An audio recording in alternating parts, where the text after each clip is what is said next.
Hello everyone, welcome to my YouTube channel. तो चलिए आज का लेक्चर शुरू करते हैं। आज हम देखेंगे फास्ट फूरियर ट्रांसफॉर्म के बारे में। ठीक है, इसके बाद सबसे पहले हम थोड़ा थ्योरी पढ़ेंगे, उसके बाद देखेंगे प्रैक्टिकल। मैटलैब में हम इसे इम्प्लीमेंट करेंगे। ओके, तो चलिए सबसे पहले थोड़ा थ्योरी देख लेते हैं। आज के लेक्चर में हम क्या क्या चीज़ें कवर करने वाले पहले डिस्कस कर लेते हैं। पहले हम देखेंगे कॉन्टिन्यूस फूरियर ट्रांसफॉर्म क्या होता है। उसके बाद हम देखेंगे डिस्क्रीट फूरियर ट्रांसफॉर्म के बारे में थोड़ी थ्योरी, और उसके बाद हम थोड़ा सा थ्योरी देखेंगे फास्ट फूरियर ट्रांसफॉर्म के बारे में। इन सब का नॉलेज को हम मैटलैब में इम्प्लीमेंट करेंगे। ओके, चलिए इन सब टॉपिक्स को स्टार्ट करने से पहले कुछ चीज़ जान लेते हैं हम। रियल और कॉम्प्लेक्स सिग्नल क्या होता है। ओके, ठीक है, तो रियल और कॉम्प्लेक्स डीएफटी बेसिकली। ठीक है, रियल टाइम सिग्नल, चलिए यहाँ देखते हैं। ये है क्या है हमारा real time signal. Real signal basically time domain signal है, और ये टाइम डोमेन सिग्नल है क्या है, कॉम्प्लेक्स सिग्नल है। ओके, दोनों का लेंथ क्या है, एन है। ओके, 0 to n-1 बेसिकली कितना हो, एन होगा लेंथ। ओके, जब हम रियल सिग्नल का डीएफटी निकालते हैं तो उसमें हमें क्या, दो फ्रीक्वेंसी सेट्स मिलता है। ठीक है, और दोनों ही रियल रहते हैं। एक साइन टर्म मिलेगा और दूसरा कोसाइन टर्म मिलेगा। जबकि हम एक कॉम्प्लेक्स सिग्नल का डीएफटी निकालते हैं तो उसमें हमें तीन टर्म मिलेंगे। पहला क्या मिलेगा, डीसी फ्रीक्वेंसी कंपोनेंट। दूसरा मिलेगा पॉजिटिव फ्रीक्वेंसी, और तीसरा क्या मिलेगा हमें, नेगेटिव फ्रीक्वेंसी। ओके, और ये n/2 जो दिखा रहा है ये क्या होता है, बेसिकली नाइक्विस्ट फ्रीक्वेंसी कंपोनेंट होता है। और ये नाइक्विस्ट फ्रीक्वेंसी कंपोनेंट जो है ये कॉमन होता है दोनों में, पॉजिटिव और नेगेटिव फ्रीक्वेंसी में। अब आप सोच रहे हैं ये नेगेटिव फ्रीक्वेंसी क्या होता है। सिंपल वर्ड में अगर कहें तो नेगेटिव फ्रीक्वेंसी बेसिकली वो फ्रीक्वेंसी होता है जब फेजर डायग्राम आपने पढ़ा होगा, फेजर जब ऑपोजिट डायरेक्शन में रोटेट करने लगता है। ऑपोजिट डायरेक्शन इन द का मतलब है नेगेटिव, काउंटर क्लॉकवाइज। तो ये क्या होता है हमारा, नेगेटिव फ्रीक्वेंसी होता है। ओके, चलिए आगे देखते हैं हम कॉन्टिन्यूअस फूरियर ट्रांसफॉर्म क्या होता है। Continuous Fourier transform applies to a continuous time signal, ठीक है, define over entire real line. The continuous Fourier transform is defined by integral over all time, which can be difficult to compute in practice. However, it provides a complete representation of the signal in frequency domain. Okay, meaning that we can reconstruct the original signal from its Fourier transform. मतलब क्या है, जो continuous Fourier transform जो होता है वो real entire real line में define होता है। मतलब क्या हुआ, एंटायर रियल लाइन का मतलब क्या है, सिग्नल अभी स्टार्ट हो रहा है, एंड जहाँ तक हो रहा है वहां तक ये डिफाइन होता है। ठीक है, मतलब एंटायर लेंथ इसका कंसीडर किया जाता है फास्ट कॉन्टिन्यूस फूरियर ट्रांसफॉर्म में। अब मान लीजिए हमारा 2 घंटे का सिग्नल है, हमें वे 50 करना है, तो एक ही साथ में जो 2 घंटे का सिग्नल हमने जो रिकॉर्ड किया है, करोड़ों सैंपल्स हो गए, तो एक ही साथ में सारे को तो हम यूज़ नहीं कर सकते। ठीक है, इट इज़ नॉट पॉसिबल। कुछ पर्टिकुलर सैंपल उठाएंगे, उसे परफॉर्म, उसके ऊपर हम FFT परफॉर्म करेंगे। ठीक है, बफर बना के जो करते हैं। चलिए आगे देखते हैं डिस्क्रीट फूरियर ट्रांसफॉर्म के बारे में। DFT is essentially a sample version of Fourier transform. ठीक है, FF जो DFT क्या होता है, सैंपल वर्जन होता है फोरियर ट्रांसफॉर्म का, और ये फाइनाइट लेंथ का होता है। ठीक है, computed over finite number of discrete sample. Discrete का मतलब क्या होगा, बेसिकली इसे जो कॉन्टिन्यूस सिग्नल जो आ रहा था उसे सैंपल कर दिया गया तो डिस्क्रीट हो गया, और ये जो उसमें इनफाइनाइट सैंपल थे कॉन्टिन्यूस में, यहाँ फाइनाइट हो गए सैंपल करने के बाद। Okay, in this process we use n set of equally spaced sample in time domain and calculate its frequency domain representation. Time domain में हम, जैसे मैंने पहले बताया था, n सेट मतलब particular set of simple he use करते हैं। लेट सपोज 1024 यूज किया या 2048 यूज कर लिया। ठीक है, इतने पर्टिकुलर सिंपल यूज करते हैं, उस पर FFT या DFT अप्लाई करते हैं। चलिए यहाँ देख लेते हैं DFT के बारे में। कॉम्प्लेक्स DFT बेसिकली, तो ये कॉम्प्लेक्स वैल्यू सिग्नल आया टाइम डोमेन में, उसका हमने DFT निकाला, तो हमें जीरो लोकेशन पे क्या मिलेगा, DC frequency component. 0 to n/2 तक कितना रहेगा, positive frequency, and n/2 to n-1 तक कितना रहेगा, नेगेटिव फ्रीक्वेंसी। ओके, यहाँ आपको दिखाया है इन टर्म्स ऑफ सैंपल्स। अब यहाँ कुछ चीज़ें ध्यान दीजिएगा आप, ये बहुत ज़रूरी है जब हम MATLAB इम्प्लीमेंट करेंगे तो। ये क्या है, फ्रीक्वेंसी बिन्स। अब फ्रीक्वेंसी बिन क्या होता है, ठीक है। उसके बाद हम देखेंगे MATLAB array indices. Indices basically क्या होता है, लोकेशन। और ये del f जो दिया गया क्या है, फ्रीक्वेंसी रेजोल्यूशन है। ओके, तो इस फ्रीक्वेंसी बिन की मदद से ही हम फ्रीक्वेंसी निकालेंगे। तो अब रेजोल्यूशन कैसे कैलकुलेट करेंगे वो भी मैं आपको दिखाऊंगा।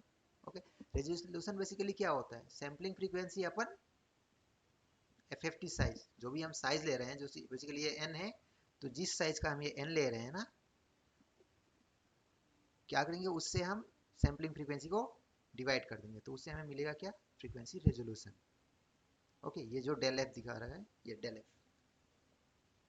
तो ये बेसिकली क्या है, जीरो टू डेल एफ के बीच में जो ये डिस्टेंस है, ये क्या है, रेजोल्यूशन है। चलिए फास्ट फोरियर ट्रांसफॉर्म के बारे में देखते हैं। फास्ट फोरियर ट्रांसफॉर्म बेसिकली क्या है, ये एक एल्गोरिदम है जो एफईटी को डीएफटी को इफिशिएंटली इंप्लीमेंट करने के लिए यूज किया जाता है। ओके, यहाँ देखते हैं हम, ये एक कॉन्टिन्यूस टाइम सिग्नल है। हम इसका क्या निकालेंगे, एफएफटी निकालेंगे। तो ये फ्रीक्वेंसी डोमेन में कैसा दिखेगा, इसमें दो चीज़ें आपको दिखेगी, एक पॉजिटिव फ्रीक्वेंसी और दूसरा क्या है हमारा, ये नेगेटिव फ्रीक्वेंसी। ओके, चलिए आगे देखते हैं। ये हमारा फॉर्मूला है बेसिकली एफएफटी का, ठीक है। ये हमारा बेसिकली क्या होगा, डिस्क्रीट सैंपल रहेगा x ऑफ n। ओके, और ये एफएफटी साइज रहेगा, जो हम एफएफटी का साइज चूज करेंगे, कैपिटल N, ये रहेगा एफएफटी साइज 0 टू ये देखें n-1 तक। ये जस्ट इनवर्स एफएफटी है इसका। ओके, जैसे कि सपोज कीजिए हमने फ्रीक्वेंसी टाइम डोमेन सिग्नल है, ये डिस्क्रीट सैंपल है, इसको हमने फ्रीक्वेंसी डोमेन में निकाला किया। ये हमारा क्या है, फ्रीक्वेंसी डोमेन, ये सिग्नल रहेगा, इसको हम टाइम डोमेन में ले जाएंगे, डिस्क्रीट में। ओके, तो चलिए अब हम मैटलैब में इसे देख लेते हैं। मैंने ऑलरेडी मैटलैब में कोड लिख रखा है आपके लिए, जिससे कि ये वीडियो ज़्यादा लेंदी ना हो। मैटलैब का मैंने लाइव एडिटर यूज़ किया है। अब यहाँ हम प्लॉट करेंगे, बेसिकली एफएफटी कैलकुलेट करेंगे। तो चलिए एफएफटी कैलकुलेट करने के लिए सबसे पहले हमें क्या चीज़ की ज़रूरत पड़ेगी, एक सिग्नल की। वो कुछ भी सिग्नल हो सकता है। तो मैंने एक सिग्नल लिया है, उस सिग्नल की फ्रीक्वेंसी क्या रखी है, 10 हर्ट्ज रखी है। सैम्पलिंग फ्रीक्वेंसी क्या रखी है, 32 टाइम्स रखी है, जो ये सिग्नल आ रहा है इसका, ठीक है। तो एक्चुअली सैम्पलिंग फ्रीक्वेंसी कितना हो जाएगा, 320 हर्ट्ज। ये बेसिकली ये 32, तो ये सैम्पलिंग फ्रीक्वेंसी 320 हर्ट्ज हो जाएगा। ओके, नेक्स्ट आप देखिए, ये मैंने टाइम कितने ड्यूरेशन का हमें सिग्नल लेना है, कैप्चर करना है, वो ड्यूरेशन यहाँ कैलकुलेट किया है। और उसके बाद मैंने ये सिग्नल जनरेट किया। एक जो क्या होगा, हमारा सिग्नल होगा कॉस, विथ फ्रीक्वेंसी क्या होगा हमारा, एफ सी 10 हर्ट्ज, ठीक है। इस सिग्नल को हम प्लॉट करेंगे। ओके, जिसमें एक्स लेवल वाई लेवल ये सब डिफाइन कर रखा है मैंने। अब देखिए इसके बाद चलिए इस सिग्नल को पहले प्लॉट कर लेते हैं हम। कंट्रोल एंटर हिट करेंगे तो ये रन होगा, यहाँ आपको ग्राफ दिख जाएगा, ये अभी रन हो रहा है, आ गया ग्राफ। ओके, चलिए इसे मैं क्लिक करता हूँ, आपको जूम करके दिखा देता हूँ। ये कॉस वेव है। ओके, इसे अगर अब आप देख सकते हैं इसे, अब आपको ये क्लियर हो गया, ठीक है। चलिए आगे बढ़ते हैं। ओके, ये हमने एफ साइज मैंने क्या कंसिडर किया, 256।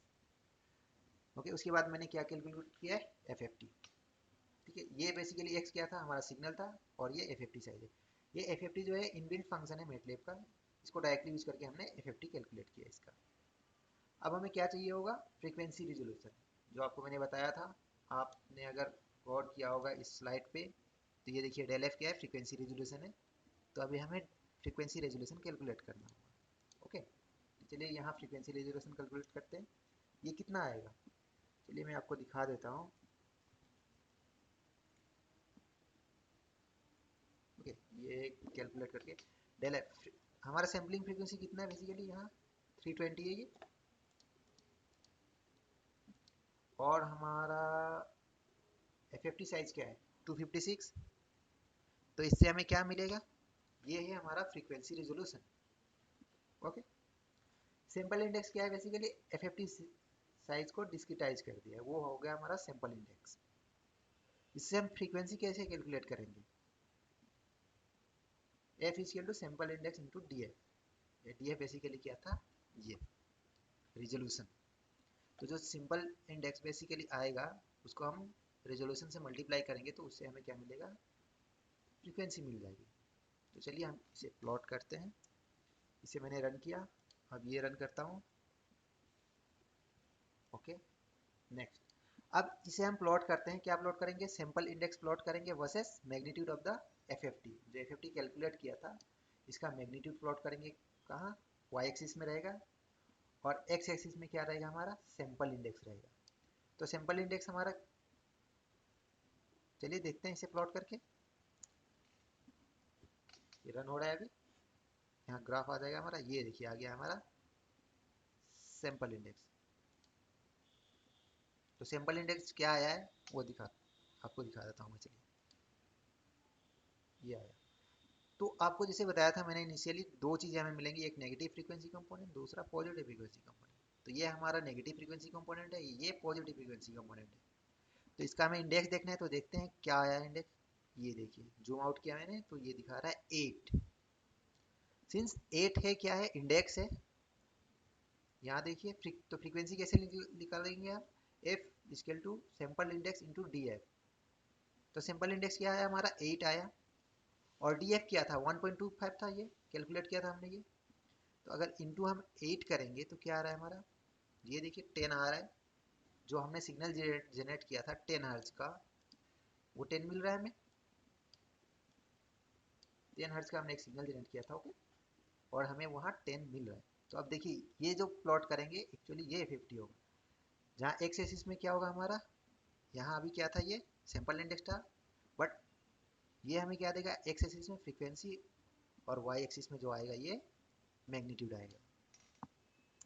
चलिए मैंने इसे रन किया, रन हो रहा है, ये आ गया हमारा ग्राफ। ओके,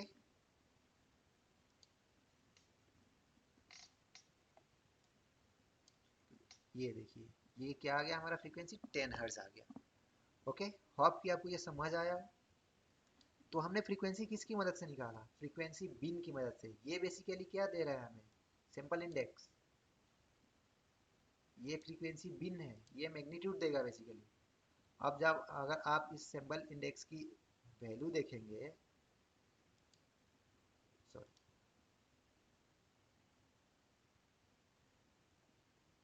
आप ये x की वैल्यू देखेंगे तो x हर पॉइंट पे 0 है, एक्सेप्ट कहाँ, सैंपल इंडेक्स इक्वल टू 8। आपको मैं वो दिखा देता हूँ, चलिए। x, ये था हमारा एफ निकाला था हमने।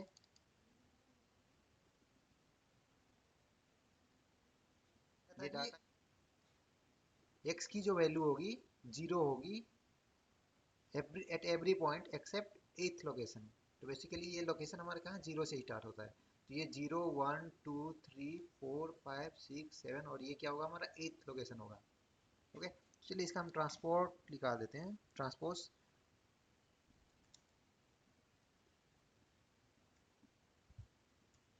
ओके, ये हमारा ट्रांसपोज निकल गया। अब एक चीज़ ध्यान दीजिएगा आप लोग, यहाँ ये क्या है, हमारा 0th लोकेशन हो गया, और ये हमारा 8th लोकेशन हो जाएगा। एक्चुअली 9th होगा, बट 0 से स्टार्ट करेंगे तो ये 8 पे आएगा। ओके, अब आप वैल्यू ध्यान से देखिएगा, सारे पे क्या है, e⁻⁻14 है। ओके, कहीं कहीं 15 दिख रहा है, कहीं कहीं -14 दिख रहा है, बट यहाँ आप 8 लोकेशन पे देखिए क्या है, ये 128 होगा। ओके, तो यहाँ क्या वैल्यू है, पॉजिटिव वैल्यू है, except every other location. Basically 10⁻⁻14 या -15 क्या होगा, ये 0 ही होगा। ठीक है, आपको अब समझ में आ गया होगा। ओके, ये फ्रीक्वेंसी कैसे आया। अगर ये वीडियो आपको अच्छा लगा हो तो प्लीज़ मेरे चैनल को लाइक शेयर और सब्सक्राइब कीजिए। मिलते हैं अगले वीडियो में, धन्यवाद।